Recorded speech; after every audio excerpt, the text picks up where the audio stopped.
tentang bagaimana perkembangan farmasi Indonesia ya, sejarahnya gitu. Mungkin pernah ada lihat ya, apalagi namanya, pernah lihat, pernah menyaksikan ya, pernah membaca atau pernah mungkin sepintas lewat di apalagi namanya di media sosial ya tentang sejarah farmasi. Ya ini coba kita membahas ya sedikit-sedikit.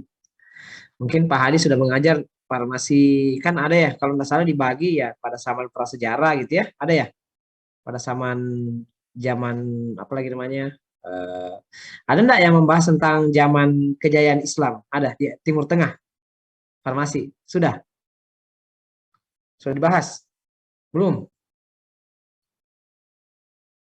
sudah kah Belum, belum? belum Pak. Oh nanti ya nanti ada yang bahas nanti tuh ya, ada di Eropa gitu ya. Nah, itu sejarahnya jadi di dunia lah ya. Saya hanya fokus di Indonesia ya. Jadi masih sejarah ini juga masih sumbernya sama dari buku yang sama ya, dari buku saya sendiri saya tulis. Nah, bisa dilihat nanti ininya. Jadi kita kalau apa namanya, kalau sejarah farmasi Indonesia ini sebenarnya tidak bisa diminum ya, batuk. Ya, sejarah farmasi Indonesia ini sebenarnya, aduh kok, oke, ya.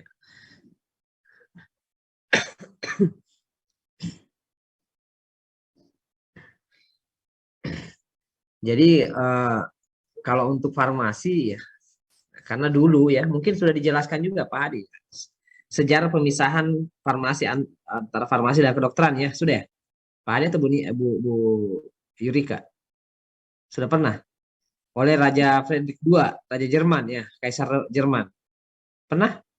Sudah, Pak. Oke, jadi sejarah itu sebenarnya tidak terpisahkan ya dengan sejarah atau sejarah perkembangan farmasi di Indonesia ya. Cuma Indonesia agak sedikit berbeda, dan bukan sedikit berbeda sih, agak ya. Dia tepatnya itu terlambat ya. Terlambat perkembangannya dibandingkan di dunia lain. Malaysia saja kalah. Ya. Apalagi ya mudah-mudahan tidak kalah sama Timor Leste ya. Nah, karena Timor Leste pernah menjadi bagian Indonesia. Jadi sejarah farmasi ini tidak dapat dipisahkan dari sejarah tradisi pengobatan di dunia. Jadi kalau farmasi itu identik dengan pengobatan. Jadi kalau kita lihat sejarah Indonesia, ya mungkin awalnya dukun ya. Meskipun akhir-akhir ini heboh ya, heboh di dunia perdukunan ya, heboh ya. Kalau kita lihat di media sosial itu ya, antara siapa, Gus Udin ya, siapa, Samsudin ya.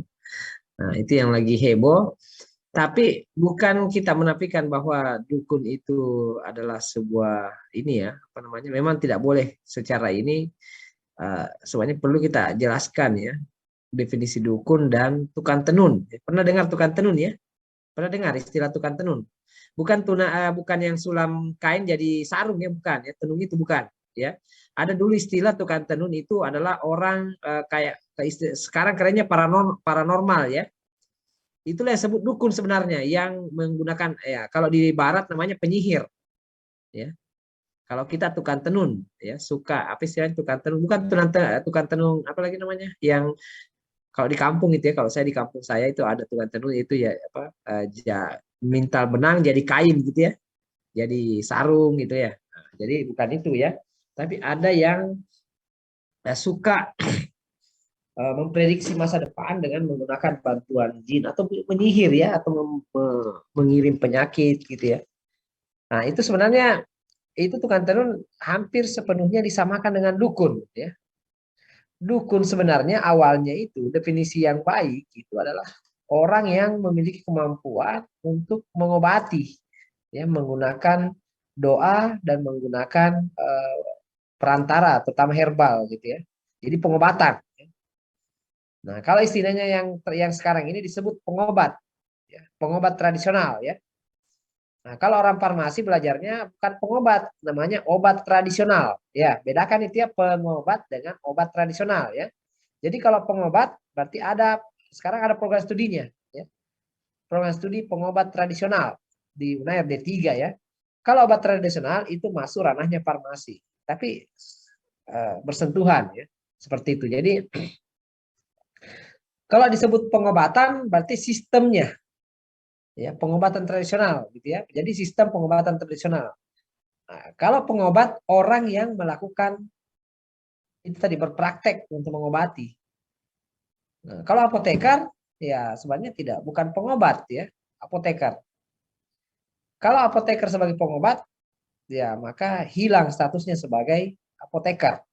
Tidak boleh itu di ini. Nah, karena ada jelas hukumnya, aturannya yang mengatur itu. Jadi berbeda profesi yang disebut pengobat berbeda dengan farmasi, apoteker atau dalam hal ini adalah apoteker. Nah, sejarahnya itu kalau kita lihat sejarahnya farmasi tidak dikenal dulu ya. Ya namanya itu dukun ya.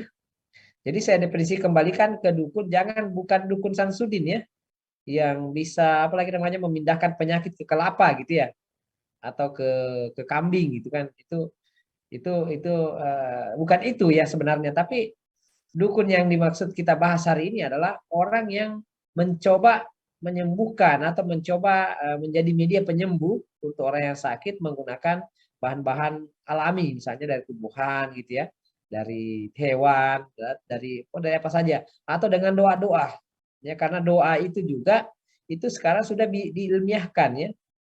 Sudah ilmiah itu doa-doa ya. Biasa disebut ini dalam ilmu psikologi ya.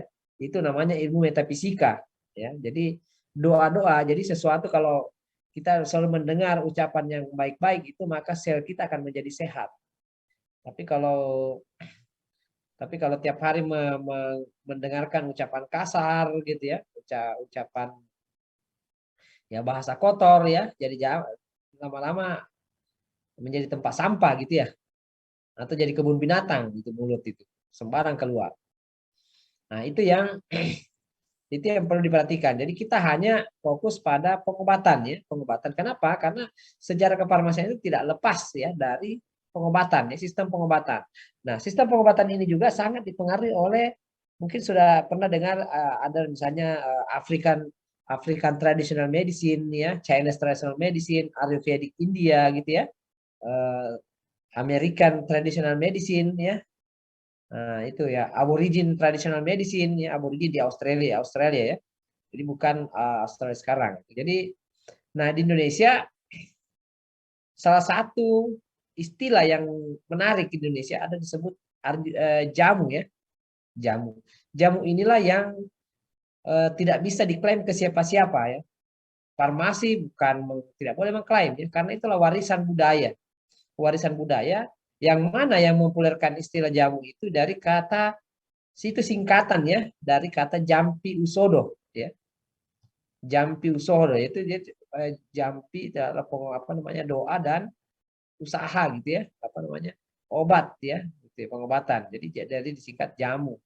Di Indonesia kan menjadi jamu ya. Jadi jamu ini itu diklaim oleh siapa saja ya, bukan jamu itu hanya di farmasi, bukan ya. Jamu itu itu diklaim oleh siapa saja yang punya kemampuan untuk ya, yang mempaham ya tentang perjamuan atau jamu.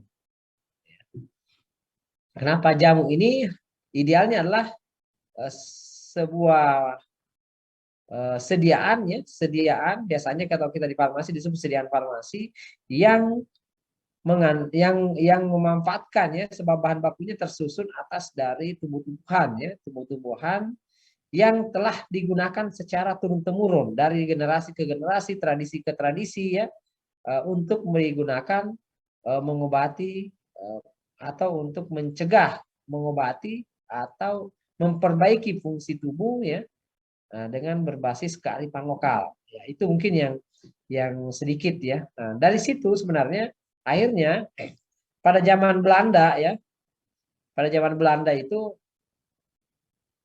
mereka datangkan ahli-ahli gitu ya. Kenapa salah satu alasan utama kenapa Belanda menjajah Indonesia? Ya. Ini makanya Turki Utsmani, tahu ya Turki Utsmani ya. Ini kita bicara sejarah ini. Jadi kalau bicara sejarah kemana-mana gitu ya. Turki Utsmani, kenapa alasan Belanda itu tidak bisa juga disalahkan. Kenapa dia menjajahnya ke Indonesia, ke pokoknya Asia ya, Asia Tenggara dan Amerika Latin. Kenapa? Karena eh, Turki Utsmani tidak membolehkan dia ke arah Timur Tengah. Ya, waktu itu kan dia dikuasai Arab Saudi kan, kekuasaannya Turki Utsmani kan luas ya, sampai eh, apa namanya di Jogja itu, keraton di Jogja pernah menjadi bagian dari Turki Utsmani. Ya. Aceh pernah menjadi bagian Turki Utsmani. Ya. Jadi ibaratnya kayak provinsinya dulu pernah. Ya kalau coba lihat sejarah ini ya mungkin orang Eropa menyembunyikan itu. Kenapa? Karena mereka tidak boleh, mereka tidak bisa nanti takutnya mengklaim ya seperti itu. Jadi orang Eropa menyembunyikan. Jadi memang sebagian besar kejayaan Islam itu ini kalau mudah-mudahan ibu dosen yang lain bisa menyampaikan ya tentang kejayaan apa bagaimana perkembangan farmasi di masa kejayaan Islam ya. Ya mohon apa namanya pada zaman itu ya seperti itu. Jadi setelah ini ya setelah Belanda masuk ya semua jadi sebelumnya mungkin saya sedikit sampaikan juga bahwa dulu di zaman kerajaan ya namanya dukun gitu ya dukun ahli misalnya dukun itu dulu ahli kecantikan itu disebut dukun juga ya belum ada dokter ya zaman kerajaan jadi dukun itu ya ingat sekali lagi bukan tukang tenun ya bukan karena waktu itu dukun itu campur fungsinya ya sebagai tukang sihir sebagai pengobat sebagai apoteker ya, sebagai dokter juga ya, seperti itu ya, seperti di ininya nah di Indonesia sama ya cuma sayangnya data-data pengobatan kerajaan-kerajaan karena kerajaan dulu yang bisa mendapatkan akses ke dukun yang hebat itu hanya keluarga kerajaan ya. Kalau rakyat biasa tidak ada. Tidak ada. Jadi biasa jadi yang tersimpan di kerajaan. Jadi di sini bisa kita lihat ya, siapa tahu ada yang tertarik membaca sejarah. Saya juga belum dapatkan sejarah aslinya bagaimana sistem pengobatan di Keraton Kutai Kartanegara gitu ya. Itu menarik itu kita baca itu. Nah, saya pernah ya, saya kalau di Sulawesi Selatan kan saya asalnya dari sana, saya pernah membaca kopian ya, karena buku aslinya ada di Belanda di apa lagi namanya. Jadi kalau banyak universitas Belanda itu ya, kalau di pintu masuknya itu bahasa lontar Pak, tulisannya ya, bahasa Bugis. Banyak. Jadi karena mereka profesornya banyak profesornya bahasa lontar itu di Belanda, bahkan aksara Jawa. Jadi eh, saya pernah membaca bukunya tentang ada namanya Lontar Apabura ya. Kenapa disebut Lontara? Lontara itu adalah dulu tulisan aksara Bugis ya yang ditulis di daun lontar ya. Di daun lontar, tahu lontar ya? Daun lontar ya yang apalagi namanya kayak buahnya yang tinggi kayak kelapa gitu ya. Yang daunnya tebal. Kalau di kampung itu bikin tikar. Nah, itu di sini sebenarnya pengen saya cuma belum dapat akses ya. Ini bisa. Jadi nah, tentu pengobatan-pengobatan itu sangat dipengaruhi oleh perkembangan sistem pengobatan dari berbagai negara, misalnya Yunani, ya, Mesir, ya, Cina, India, termasuk ya, Timur Tengah lah ya, yang ini yang dan berbagai wilayah di Asia termasuk Indonesia itu sangat berpengaruh sistem pengobatannya. Nah, akhirnya datang Belanda, data-data itu dicuri ya, ya mohon maaf ya, bukan ini. Belanda mencuri semua data-data dokumen-dokumen itu. Ya. Bahkan ada magister S2 sastra daerah di Unhas itu, kalau mau ambil S3 ya harus mendapat pengakuan di Belanda dulu. Ya. S3 tentang sastra Bugis ya Lontara, karena ahlinya di sana. Bayangkan orang Belanda, orang bahasa Bugis ahlinya orang Belanda gitu kan ya. Jadi ada memang guru besarnya di sana yang dia kuasai bahasa Lontara dan bahkan bahasa Lontara itu saya sendiri tidak kuasai. Ya, bahkan karena tidak tertarik kita tapi orang Belanda senang gitu ya. Nah, inilah kita harus kembali ke bagaimana di sini kan kalian di sini berapa orang ya? 100 lebih ya. Itu dari berbagai suku ya. Ada Bugis ya mungkin ya, ada Jawa, ada ini, ada Kutai, ada Dayak. Harusnya kalian kembali menguasai kembali semua itu budaya-budaya kita gitu ya. Yang bahasa orang Bugis kembali mempelajari tentang ini sejarah ya, mempelajari tentang budayanya Bugis ya. Bagaimana ini? Saya pernah ikut seminar di University Malaya ya, itu tentang perkembangan Bugis di Malaysia. Jadi orang Bugis, keturunan Bugis itu yang sudah tinggal di Tawau ya, itu kebetulan ahlinya sastra Bugis di sana. Sama juga saya tidak lihat juga sama dengan Kutai gitu ya, Sungai Kutai kembalikan kita masing-masing coba mempelajari ya. Sekarang apa namanya Dayak gitu ya, Jawa apa. Nah, Pak, kenapa harus belajar sejarah lagi tentang budaya itu? Saya kan orang farmasi gitu ya. Nah, kita pelajari sejarahnya dari aspek farmasinya. Ya. Dari aspek farmasinya coba. Ya, coba dipelajari. Alhamdulillah saya menulis buku ini karena terinspirasi dari belajar sejarah itu. Saya lihat banyak harus dipelajari. Kenapa? Karena membuat wawasan kita dan cara berpikir kita lebih komprehensif ya. Nah, seperti itu. Jadi ketika berbicara mulai dari zaman ini ya zaman kerajaan itu kefarmasian tidak dikenal ya. Yang adalah dukun. Jadi pengobatan. Nah, sekarang ada pendidikannya namanya S3 pengobat tradisional. Ada asosiasinya, Asosiasi Pengobat Tradisional Indonesia disingkat ASPETRI. Ya, kalau apoteker beda lagi. Nah, inilah ada bentrok ya. Kita belajar tentang bahan alam banyak, tapi tidak diberikan wewenang untuk obat tradisional.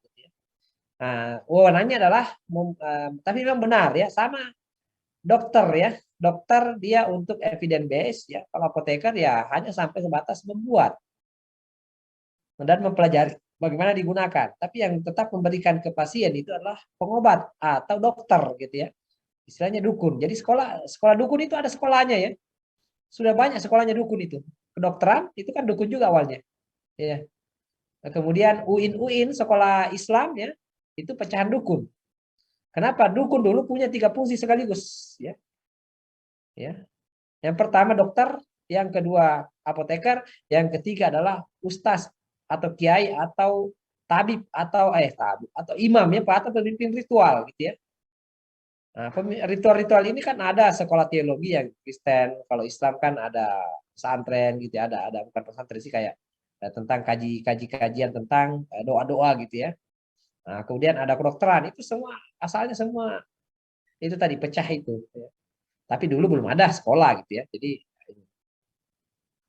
ya. Ya, sementara itu pengetahuan farmasi sebagai profesi Indonesia itu ya masih relatif muda ya.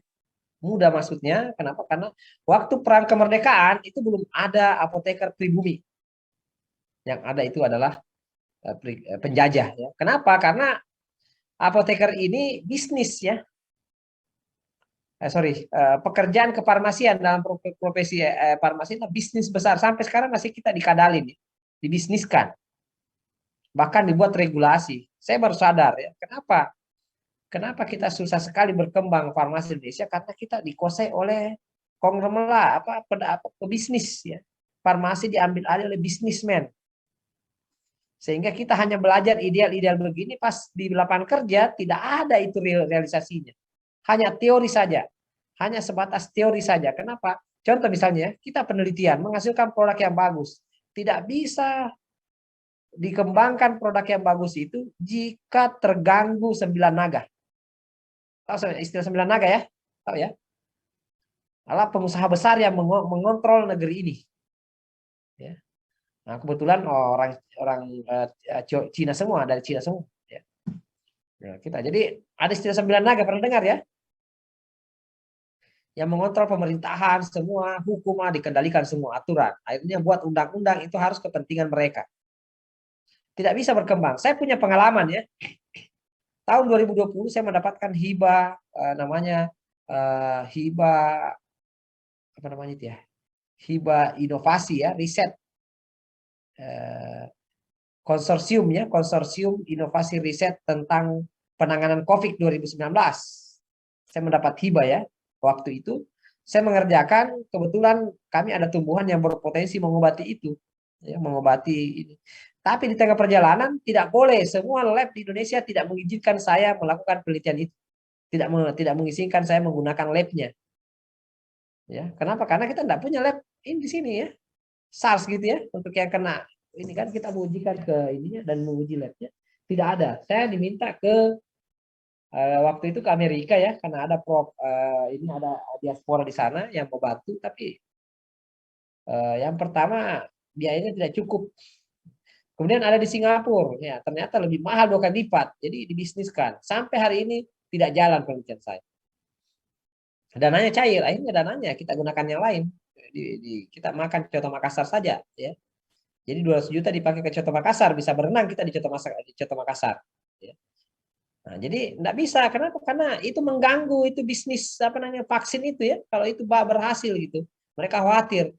Dan semua herbal-herbal yang digunakan berpotensi untuk penanganan COVID-19 itu di stok semua, di apa namanya di bonsai semua, ditahan, termasuk saya. Ya. Kenapa? Karena itu mengganggu distribusi vaksin nantinya ya. Bisnis kan itu bisnis nyata ya. Kenapa? Karena masukan Indonesia gratis itu yang bayar kan pemerintah, uangnya jelas gitu kan. Nah, inilah rusaknya kita ya, rusaknya kita di negeri ini dengan cara seperti ini ya. Ya mudah-mudahan bisa kalian jadi mahasiswa bisa kritis yang begituan ya. Saya sudah mengkritisi, bahkan kemarin saya gugat ya, IAI ya, Ikatan Apoteker Indonesia gitu. Sampai hari ini alhamdulillah mereka mau ubah, akhirnya tidak mau lagi. Akhirnya dikembalikan ke perguruan tinggi terkait dengan uji kompetensi apoteker, mahasiswa apoteker Indonesia, profesi apoteker Indonesia. Karena banyak sekali tidak lulus gitu ya. Nah, jadi nah untuk profesi saja dari sisi pekerjaan itu sangat baru di Indonesia dan baru berkembang secara berarti setelah masa kemerdekaan. Jadi sebelumnya tidak ada, tidak ini. Kenapa? Karena dikuasai oleh ini ya, karena bisnis memang ya, bisnis. Bayangkan ini ya, nah, coba lihat ya, Unmul saja per tahun itu meluluskan lebih 100 apoteker ya. 2 kali itu rata-rata 70 orang ya 1 kali ya, paling sedikit 40 ya per 1 kali yudisium. Nah, itu kita sekitar 4 kali yudisium ya. 40 kali 4 sudah 160 kali berapa perguruan tinggi di Indonesia. Bayangkan berapa apoteker itu dihasilkan per tahun. Yang meninggal kan ya sebagian kecil sedikit gitu ya. Coba meninggal 50% misalnya ya. Nah, tapi sedikit. Tapi apa yang terjadi dengan banyaknya apoteker seperti itu, belum ada hari ini ya, belum sejauh sampai hari ini belum ada apoteker jadi pengemis di pinggir jalan. Artinya apa? Masih dibutuhkan itu apoteker. Masuk farmasi ya. Lulusan apoteker gitu ya, jadi apoteker. Nah, kita lanjut ya pada masa penjajahan, baik pada masa pemerintahan Hindia Belanda ya, maupun masa pendudukan Jepang, kefarmasian di Indonesia pertumbuhannya sangat lambat dan profesi farmasi belum dikenal secara luas oleh masyarakat. Ya.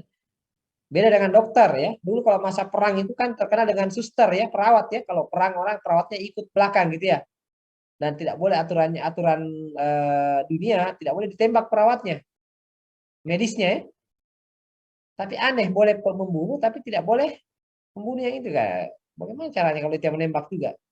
Tapi ketika dalam kondisi darurat ya semua disapu rata gitu ya, bom ya. Jadi tidak dikenal ya. Kenapa? Karena waktu itu yang menjadi apoteker itu orang asing ya, orang penjajah. Tidak memberikan kesempatan di bumi. Nah, kenapa? Karena ya itu tadi bisnisnya, keuntungannya besar, kalah ke dokter ya. Nah, sampai hari ini apoteker masih dibonsai seperti itu. Ya. Itu apa namanya? Itu yang jadi kendala dalam hal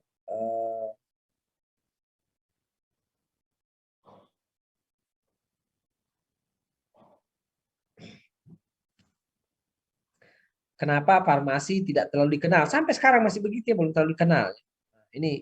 Nah, kita bercerita tentang farmasi pada zaman penjajahan sampai perang kemerdekaan gitu ya. Jadi ini dari tonggak sejarah farmasi Indonesia pada saatnya diawali dengan pendidikan asisten apoteker ya pada masa pendidikan Hindia Belanda. Nah, kita tahu bahwa pada masa itu ya namanya Menir ya, Menir ya. Menir Belanda waktu itu menjajah 300 tahun lebih ya Indonesia. Mereka tidak menjadi asisten apoteker ya. Namanya asisten itu kan pembantu ya. Ya, jadi apoteker saja. Jadi ada apoteker-apoteker datang dari luar negeri ya. jadi apoteker, kemudian mencari asisten apoteker di Indonesia, akhirnya supaya ada, ya, awalnya itu sistem magang. Magang 2 tahun di apotek, dikasih ijazah ya, sertifikat menjadi asisten apoteker dan diakui. Kemudian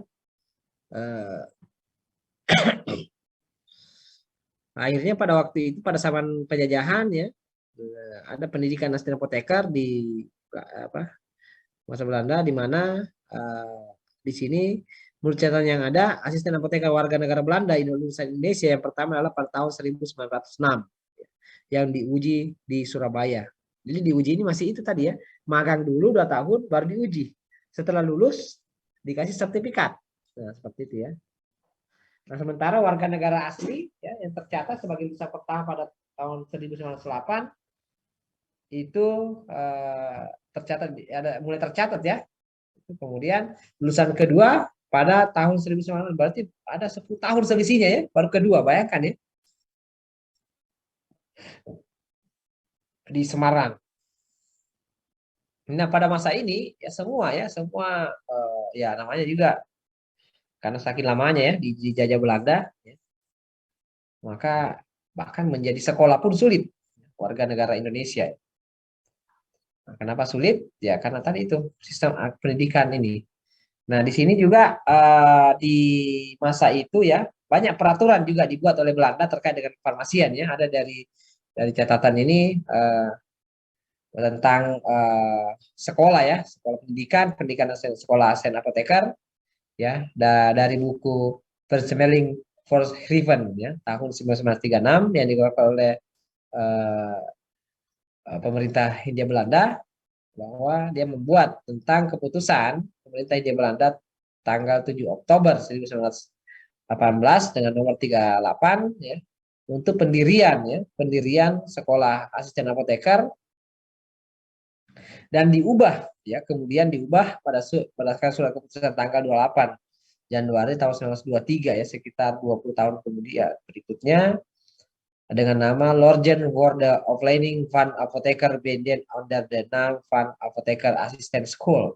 Ya, jadi sekolah asisten apoteker ya. Nah, ini apa namanya? Sudah sampai di pada masa apalagi namanya? Tahun 1933 ya, direvisi lagi ya. Ini tentang persyaratan dan izin kerja. Nah, ini sudah karena ada lulusannya, maka dibuat persyaratan sampai inilah dasarnya semua yang sampai sekarang ya. Itu apoteker belum ya, belum, karena yang mengatur apoteker adalah harus orang luar ya. Ya, dari Belanda, pokoknya dari Eropa. Orang pribumi belum. Nah, ini. Jadi dengan adanya sekolah ini maka jumlah ya. Jadi saat dikenal itu sekarang istilahnya bukan asisten apoteker ya, TTK ya. Pernah dengar TTK? Tenaga teknis kefarmasian? Ada yang pernah dengar?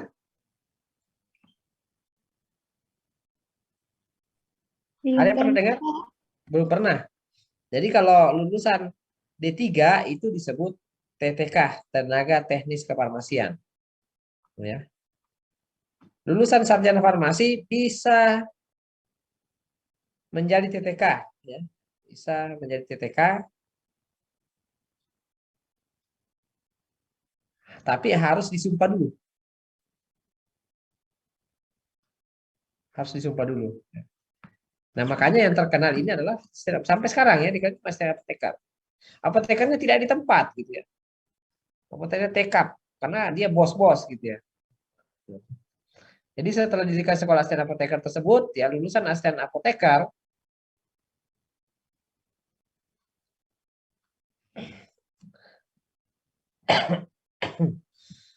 itu meningkat ya, sekitar menjadi 15 orang setahun ya. Bahkan pada tahun 1941 tercatat lulusan asisten apoteker sebanyak 23 orang.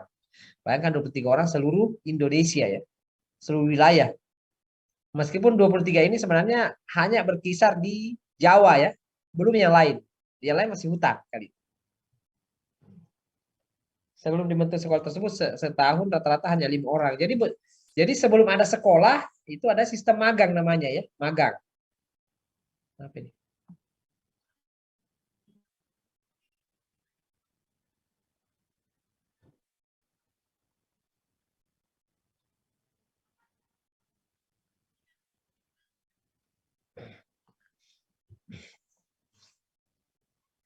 Ya, jadi magang ya, di apotek pada waktu tertentu nanti diuji. Ya, itu begitu terus, tidak ada sistem pendidikan, ya, tidak ada kurikulum. Ya. Kemudian sekitar tahun 1930-an juga ditetapkan beberapa peraturan perundang-undangan kefarmasian yang cukup penting, antara lain ini tentang obat bius ya. Sekarang menjadi kelompok obat narkotik. Obat bius tahun 1927 ya, dengan dan diubah dengan pada tahun 1949 setelah merdeka. Kemudian ada namanya ordonasi Longwich ya, ordonasi Longwich ya, tentang wewenang ya, wewenang dan ini tentang pelaksanaan atau tugas dan fungsi dari apoteker dan apoteker. Kemudian ada ordonasi pemeriksaan bahan farmasi ya untuk uji. Ini ada ordonasi pemeriksaan. Inilah cikal bakal dasar ya untuk mendirikan Badan POM, undang-undang ini. Jadi semua dasar hukum kita itu adalah dari aturan Belanda. Jadi mengacunya. Jadi ordonasi dari inilah cikal bakal. Jadi untuk kemudian di apa lagi namanya di terus berkembang sampai sekarang. Nah, kemudian di sisi lain ya, pada masa penjajahan Hindia Belanda sampai sekarang ya,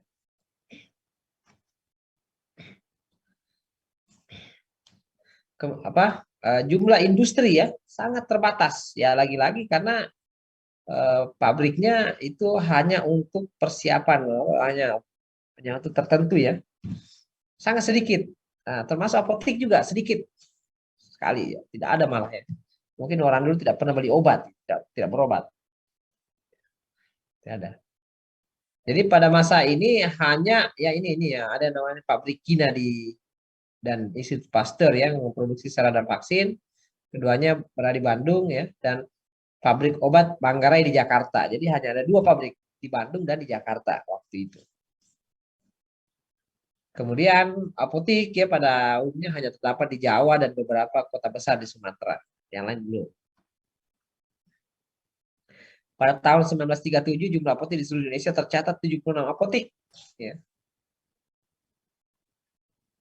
Nah, pada waktu itu ya apotik itu kalau sudah punya apotik ya sudah setara dengan Anda punya industri. Ya, kenapa? Karena apotik pada waktu itu tidak hanya melakukan peracikan dan penyerahan obat, tapi juga mau melakukan produksi ya, produksi dan distribusi obat. Jadi fungsi PBF ya sekarang Anda pedagang besar farmasi ya. Nanti di mata kuliah apalagi namanya pekerjaan kefarmasian ya, di pengantar farmasi saya bahas tentang pekerjaan kefarmasian ya. Nah, ini setelah terjadinya Perang Dunia Kedua ya, terutama ketika invasi Jepang ya, sudah mendekati Indonesia ya, banyak tenaga-tenaga apoteker banyak melarikan diri ke Australia dan negara-negara lain ya. Sehingga pada waktu itu banyak apotek tidak ada apotekernya ya. Nah, ini masa perang. Nah, sehingga dengan kondisi tersebut maka pada tahun 1944 ya ini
tunggu sebentar dulu ya, ada ini ya.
Ya. Nah, jadi pada masa ini ya akhirnya karena kabur apoteker, maka Belanda mengeluarkan peraturan yang memberikan hak kepada seorang dokter ya, untuk memimpin sebuah apotek yang ditinggalkan apotekernya.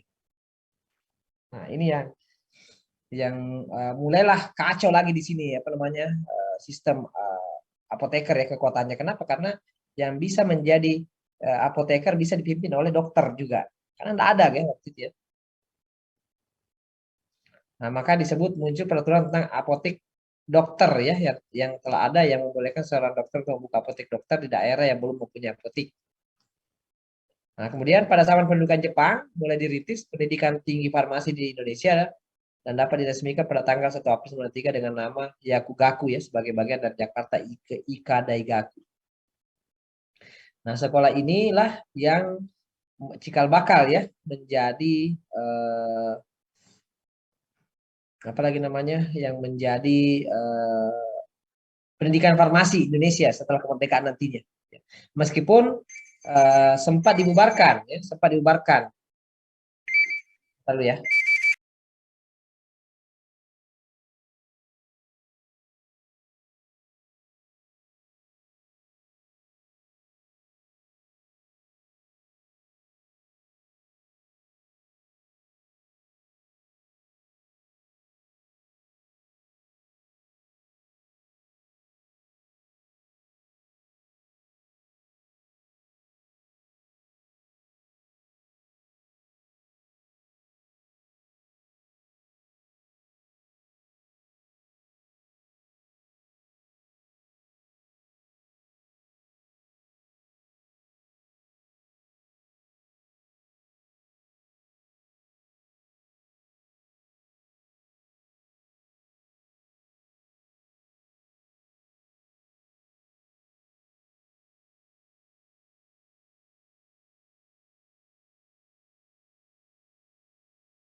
Ya.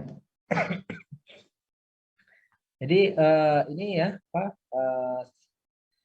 ini semenjak apa namanya setelah kena bom ya di Hiroshima maka ini sempat ditutup ya waktu Indonesia mengambil alih ini mempromosikan kemerdekaan sempat ditutup tapi inilah menjadi cikal bakal ya apa namanya untuk pendidikan ya di apa lagi namanya di Indonesia ya. Nah, setelah kemerdekaan ya ya setelah kemerdekaan nanti tahun 1946 ya telah dibuka ya perguruan tinggi ahli obat di Klaten ya yang kemudian ini menjadi Fakultas Farmasi UGM. Jadi di Indonesia itu setelah merdeka ya pendidikan farmasi pertama di Indonesia itu UGM. UGM. Kemudian disusul oleh setahun kemudian ya di Bandung diresmikan jurusan farmasi di Fakultas Ilmu Pasti dan Ilmu Alam Universitas Indonesia ya. Masih ITB dulu masih bagian dari Universitas Indonesia ya. Yang sekarang menjadi Departemen Farmasi atau Sekolah Farmasi ITB ya. Yang sekarang ini. Jadi itu sejarahnya pendidikan kita. Berarti yang pertama pendidikan farmasi Indonesia itu di UGM, yang kedua adalah ITB. Ya. Dulu masih belum ITB namanya, masih UI. Ya. Masih jurusan farmasi di Fakultas Ilmu Pasti dan Ilmu Alam Universitas Indonesia. Sekarang kemudian menjadi Institut Teknologi Bandung. Ya. Kemudian kedua, ya lembaga pendidikan ini didirikan pada masa pra kemerdekaan dalam perkembangan farmasi Indonesia. Selanjutnya mempunyai peran yang penting. Pada masa perang kemerdekaan ini juga terutama menjelang penyerahan kedaulatan ada beberapa peraturan perundang-undangan kefarmasian yang penting juga di sini adalah tentang reglemen ya. Jadi fungsi ya, perubahan tentang peran dari aturan ya tentang farmasian. Kemudian ada ordonasi bahan-bahan berbahaya dan undang-undang obat keras. Ya. Ada tentang undang-undang obat keras.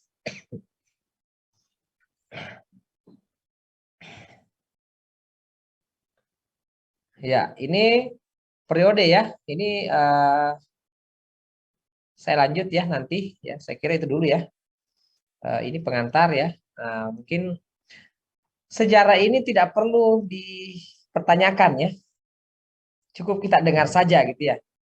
Nah, kalian intinya adalah eh, mempelajari, membaca ulang lebih lengkap karena saya membacanya, mengajarkannya hanya poin-poin terkecil ya, sedikit.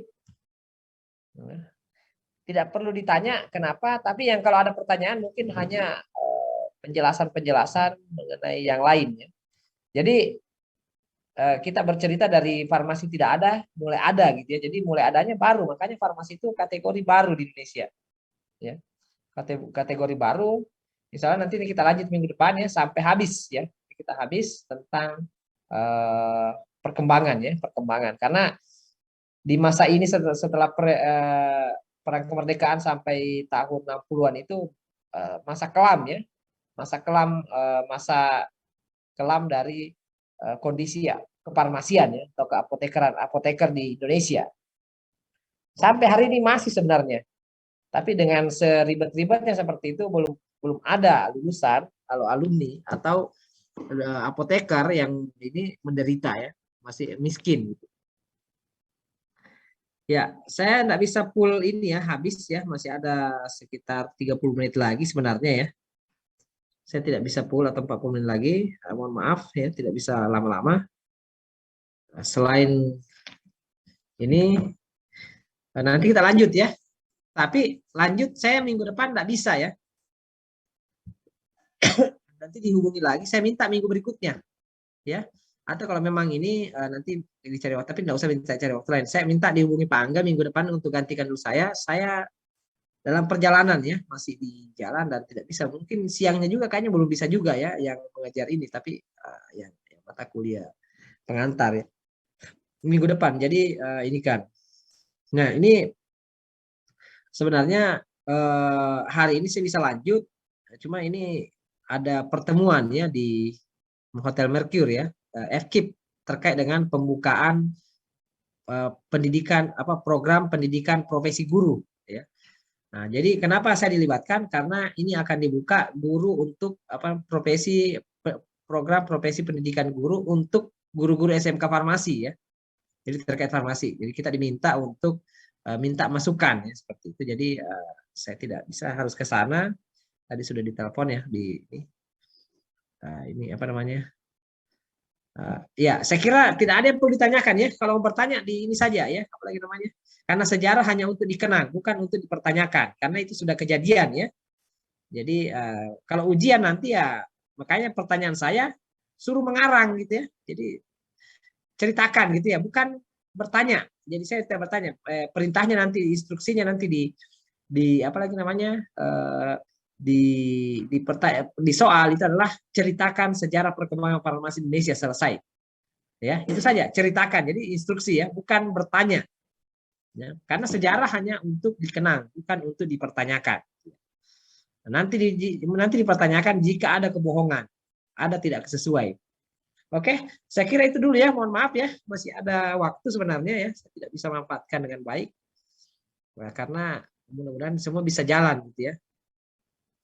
Saya kira itu saja dulu ya untuk pertemuan hari ini dan minggu depan tolong saya minta minggu berikutnya setelah minggu depan ya jangan minggu depan atau terakhir boleh selanjutnya kembali ya. Minta masuk dosen yang lain dulu ya Pak ya dosen yang lainnya ya ada Pak Angga gitu ya Pak siapa lagi ya. Nah ini karena saya minggu depan mau ke Sulawesi Barat ya mau ke Sulawesi Barat. Masanya bawa kendaraan ya naik kapal laut bawa kendaraan jadi kayaknya kemungkinannya pagi-pagi begini belum sampai masih di kapal gitu ya jadi saya karena mau tur tapi maksudnya mau keluarga jadi bawa mobil sendiri gitu ke sana nanti PP. Oke saya kira itu saja dulu ya mohon ininya mohon Nanti insya Allah mudah-mudahan nanti siang juga bisa kita lanjut kembali sebentar ya. Oke, saya tutup. Assalamualaikum warahmatullahi wabarakatuh. Waalaikumsalam.